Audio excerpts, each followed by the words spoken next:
what happens is that the males obviously are selected for their ability to move up dominance hierarchies.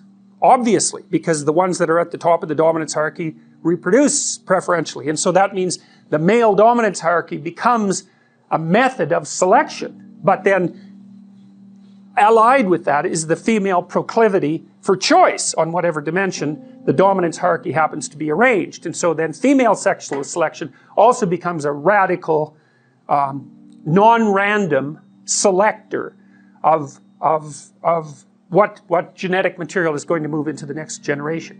And so I fail to see how any of that can be separated from the emergence of complex nervous systems and mind over the course of evolution. Because creatures aren't making random choices. They're not random at all. So we even know such things like, imagine a peacock's tail, you know. It's covered with eyes, which is quite interesting because eyes, of course, attract attention. And lots of animals have evolved eye-like markings. Like moths, there's moths that when they unfold their wings, they have two big eyes on the back of them. And that's to keep birds from eating them, right? Because the birds don't like being stared at, so they stay away from the moths. But so a peacock's tail is nothing but eyes. And so it's very attractive and it shimmers. And there's something about it that's beautiful, which is quite interesting too. The females have obviously been selecting the male peacocks for beauty. They have this insane tail. Well, so the evolutionary biologists have thought, well, what possible utility could that tail be? Is it just maybe the females got fixated on tail, so to speak, and you know, you got a Baldwin effect loop going there, and the male peacocks just got bigger and bigger tails, and it's just like an evolutionary dead end. It's, you know, it's a positive feedback system that's gone out of control. But they have done things that like look at the symmetry and breadth, say, or the symmetry and size and overall quality of the male peacock's tail as a marker for physical health. So reduced parasite load, for example. And it does turn out that the healthier male peacocks have better tail display. And so what the females seem to be doing is using some marker or some set of markers as a proxy indicator for health. And I think you could say reasonably that female human beings do the same thing to male human beings. And there's some of that vice versa too. Like we evaluate each other, for example, for symmetry, which is one of the elements of beauty, because healthier people tend to be more symmetrical. And lots of animals use symmetry. Butterflies, if butterflies won't mate with another butterfly if it deviates from symmetry by the tiniest amounts you can imagine. So symmetry is a marker. And there's other markers like shoulder width to waist width is one, and waist width to hip width is another. That's usually what males use that to evaluate females in part. So there's lots of markers of health. But it also looks to me like the data worldwide seems to indicate that women, so imagine that women mate across dominance hierarchies and up, socioeconomically speaking. And on average, across cultures, women go for men who are about 4 to 5 years older. You know, it varies. In the Scandinavian countries, that's shrunk a little bit, but not that much. And in other cultures it's bigger. I would say that depends to some degree on difficulty of establishing economic independence, right? Because in richer countries it's easier to have enough economic independence if you're a male to be a useful participant in the process of having children. But it doesn't matter, cross-culturally it's still across and up, where men mate across and down. They don't care much about socioeconomic status. It doesn't seem to be part of their selection method, generally speaking. I think that part of that is also the ability of women to select for male health. It's something like that, because it isn't only that, because if you're healthy and energetic, you're much more likely to be successful, because it's very hard to be successful if you're ill, obviously. I mean, so, because the competition is just too high. And both genders, both sexes select each other for attractiveness, both select for intelligence, both select for personality, although there are differences there in terms of what's stressed. But so I think you can derive a couple of things out of this, and this is where I think people are different than other animals. Importantly different is that, so you imagine that there's tremendous selection pressure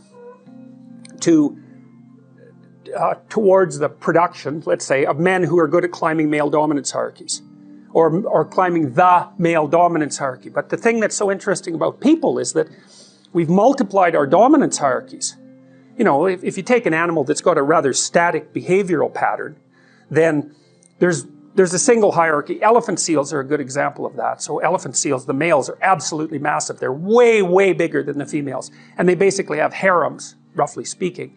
And they use physical prowess as their marker of status, essentially. And obviously size is a huge part of that, because otherwise the male elephant seals wouldn't be as, they're massive, these things. They're absolutely enormous.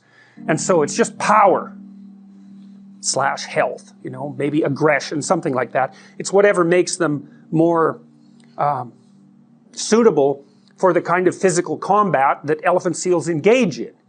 So, and the degree to which power is associated with dominance status in those sorts of situations seems to be associated with the size differential between males and females. So the more power is an issue with regards to male competence, the larger the males are compared to the females, and the more likely the males are going to have a harem relationship with the females. And you see that a little bit in human beings, because men are bigger than women. They're not overwhelmingly bigger, that's sexual dimorphism. And you know, there's some men that are smaller than some women, but on average men are taller and they have more upper body strength and so forth. So there is a power element to male competition, but it's not as extended as it would be among animals, say like elephant seals. So in the elephant seal, you see maybe there's one stable set of traits that's being selected for that makes the males more likely to reproduce. But human beings, we're very weird creatures because we're so conceptually flexible. And so what seems to have happened, maybe males started selecting each other for in dominance competitions for something like cognitive flexibility and conscientiousness. It's something like that. So that would be the ability to abstractly represent the world, and then the ability to operate effectively within it, to represent yourself socially in a way, and then to carry through with that, because that enables people to trust you. So it's something like that. And so that produced cortical expansion, and then women were selecting men who were good at that, and that produced cortical expansion. And then there's an arms race between women and men with regards to intelligence. So the women kept up, or they certainly kept up with intelligence as the evolutionary cycle continued. But one of the consequences of selection for cortical expansion and increased cognitive flexibility was that the number of dominance hierarchies that human beings could produce started to multiply, right? Because there's all sorts of ways that you can be successful. You think about how many ways you can be successful in a modern culture, and you can be successful in dimensions that aren't really even associated with each other. So you can be successful socially, that's what an extrovert would do. You could be successful in terms of intimate relationships, that's what an agreeable person would do. A disagreeable person would be more successful with regards to competition. A person who's high in neuroticism would be trying to protect themselves and to establish some sort of security. An open person would be looking for a flexible, creative environment. And so there's this multiplicity of ways that you can establish a dominance hierarchy and be successful in it. And if you're creative, you can come up with your own damn dominance hierarchy, which is exactly what you're doing if you're creative, right? You spin up a game that's your game, and then you make the rules. And that's hard, because if you make a new game with new rules, it's hard to monetize it. But you can be the best at playing that game, and so that's a huge advantage to being creative if you can pull it off. So then you think, well, what's happened among human beings is the multiplication of the set of possible dominance hierarchies, so it's become very broad. And then you could say, well, what's driving selection now is the ability to be successful across multiple sets of dominance hierarchies. And that accounts, at least in part, for our cognitive flexibility.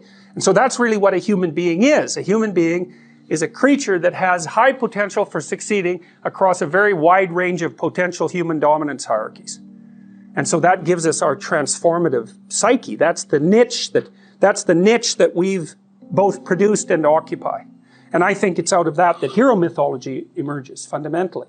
Because I think what the hero is, the mythological hero, is a representation of that part of the psyche that's particularly good at being successful across sets of dominance hierarchies. It's a very, very biological way of thinking about it. And I've thought about this for a long time. I can't see any way that just can't be the case. And how else could it work? If we had a fixed behavioral pattern like beavers, you know, you're the most successful beaver if you build the best dam, it's like fine, then you know what's going to be selected for. But that isn't what people are like, and it's also why we're so multi-purpose, you know. We have hands. What's a hand for? What's the evolutionary function of a hand? Well, you can't specify that. You could say it's something like, well, a hand is useful for doing a whole bunch of different things with. Well, and mouth, tongue, same thing. What are words for? Well, it's the same thing. They're for communicating a very wide range of information. It's something like that. So we're these weird general purpose animals. You know, we're not great at any one thing, but we can swim better than most terrestrial animals. You know, we can run faster than most animals, and we can certainly run longer. Like a human being can run a horse to death over the course of a week if they're in good shape. So like we're really good at being a multi-purpose entity, like a rat. You know, they call rats weedy species because they can be anywhere. They don't have a specific niche. Like, you know, there's animals down in the Amazon that they're specialized for like one tree, you know, or one type of tree in one tiny little area. That's not what human beings like. Is we're like cockroaches or rats, which is a nasty comparison, but we can go anywhere and thrive. And so being particularly good at that, being particularly good at being able to go anywhere and thrive, also seems to me to be a canonical element of the hero mythology.